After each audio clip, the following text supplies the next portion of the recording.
And we're going to turn now to Wall Street Journal national security reporter Vera Bugan-Gruen. She's one of two U.S. journalists who's interviewed President Bukele in the last 5 years.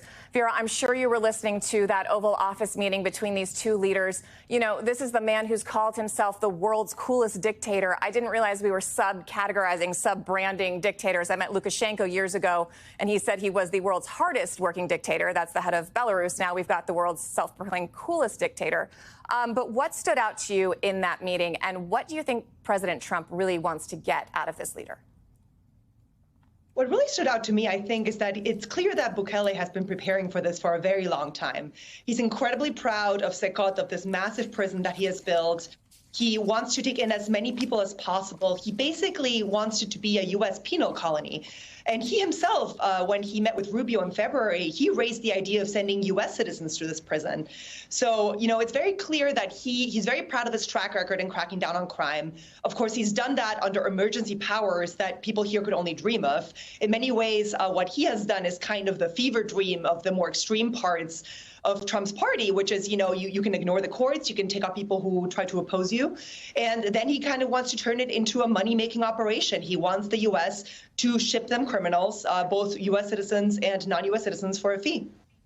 Yeah, he was asked about U.S. citizens, and he said, you know, essentially they're looking into it. Can you talk to us a little bit? One of the things Trump kept saying is he's known this guy for a long time. He's known him since he was young.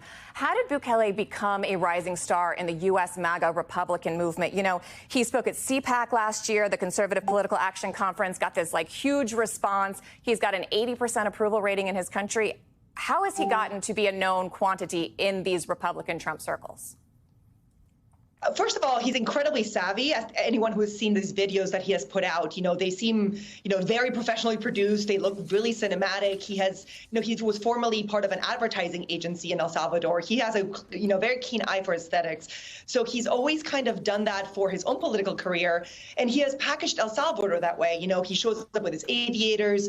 He has been doing this, you know, he's the most popular world leader on TikTok, where he films these, you know, very, again, cinematic videos of what goes on in the prison. And for people here in the United States, and for people who really are, you know, law and order types, this is, again, kind of a fever dream. He gets to just put anyone in prison who seems to be a gang member, lock them away. No one's really questioning what he's doing. And so I think for, you know, that's the reason he's become so popular. It's this really simplified version of what people wish could happen here.